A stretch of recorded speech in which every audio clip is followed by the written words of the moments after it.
Voilà, nous sommes le lundi saint pour cette 21e rencontre. Je voudrais vous lire un passage de l'Évangile qui nous est proposé pour ce lundi saint. Donc c'est dans Jean, chapitre 12. Je vais lire du verset 1 au verset 7. Jean 12, de 1 à 7. 6 jours avant la Pâque, Jésus arriva à Béthanie où se trouvait Lazare, qu'il avait relevé d'entre les morts. On y offrit un dîner en son honneur. Marthe servait, tandis que Lazare se trouvait parmi les convives. Marie prit alors une livre d'un parfum de nard pur, de grand prix. Elle oignit les pieds de Jésus, les essuya avec ses cheveux, et la maison fut remplie de ce parfum. Alors Judas Iscariote, l'un de ses disciples, celui-là même qui allait le livrer, dit « Pourquoi n'a-t-on pas vendu ce parfum 300 deniers pour les donner aux pauvres ?» Il parlait ainsi non qu'il eût souci des pauvres, mais parce qu'il était voleur et que, chargé de la bourse, il dérobait ce qu'on y déposait. Jésus dit alors « Laisse-la. Elle observe cet usage en vue de mon ensevelissement. » Alors cet évangile d'aujourd'hui a un côté très doux. C'est une rencontre de Jésus avec ses amis et sous la forme d'un grand repas.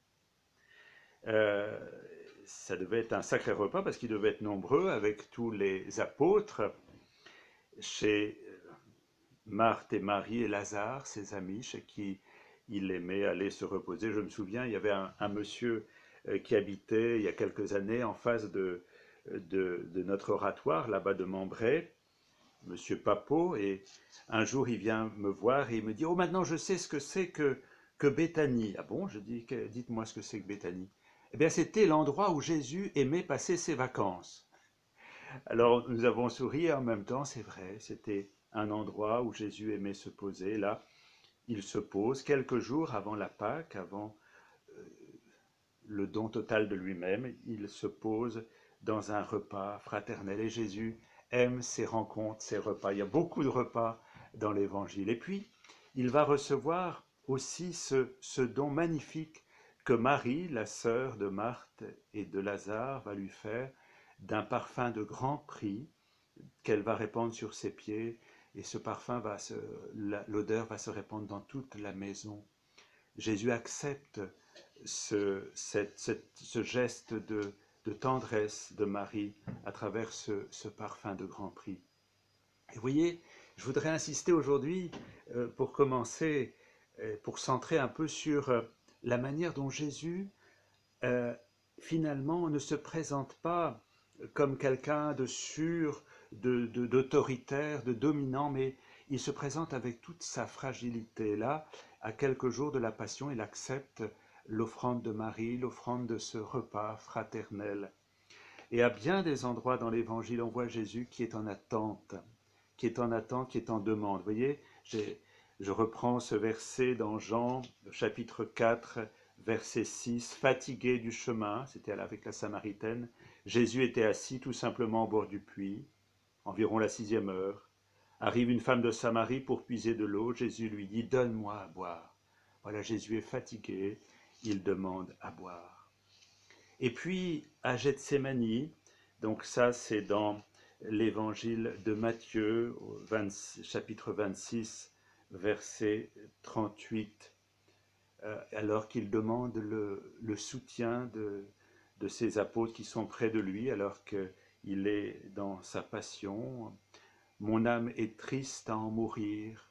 Demeurez ici et veillez avec moi. » Il demande la présence de ses plus proches, Pierre, Jacques et Jean. Demeurez, veillez avec moi, j'ai besoin de vous.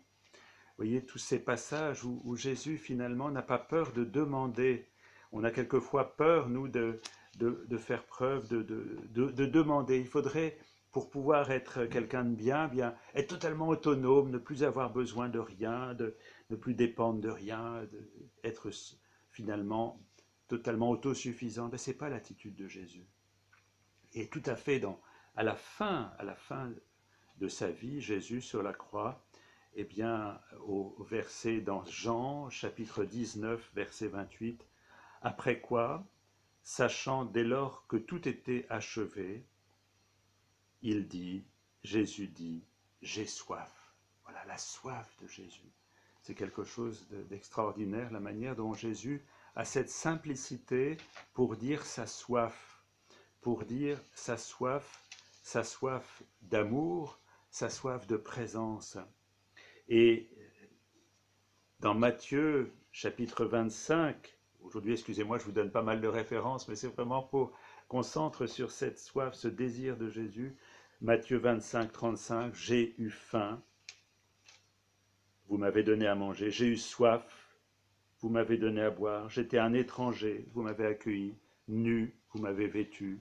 Malade, vous m'avez visité. En prison, vous êtes venu à moi. » Le Christ se présente à nous de cette simplicité de son désir que nous nous ouvrions à son attente, à son désir. Et encore une référence, excusez-moi, au chapitre 15 de Saint Luc, verset 20, c'est l'enfant prodigue qui retourne vers son père.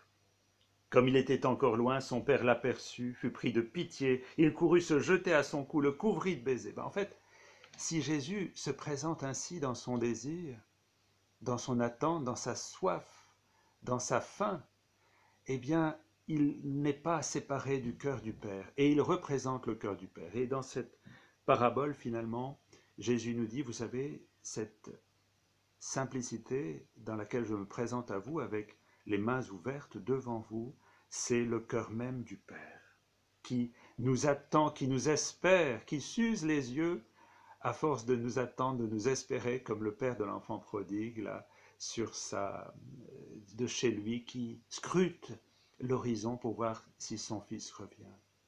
Nous ouvrir durant cette semaine sainte à ce désir du cœur de Dieu, à cette soif du cœur de Dieu. C'est le pape Benoît XVI qui, il y a quelques années, en 2006, avait fait une encyclique sur la charité, où il disait qu'il y a un désir, un grand désir en Dieu, le désir de notre amour, le désir de notre ouverture.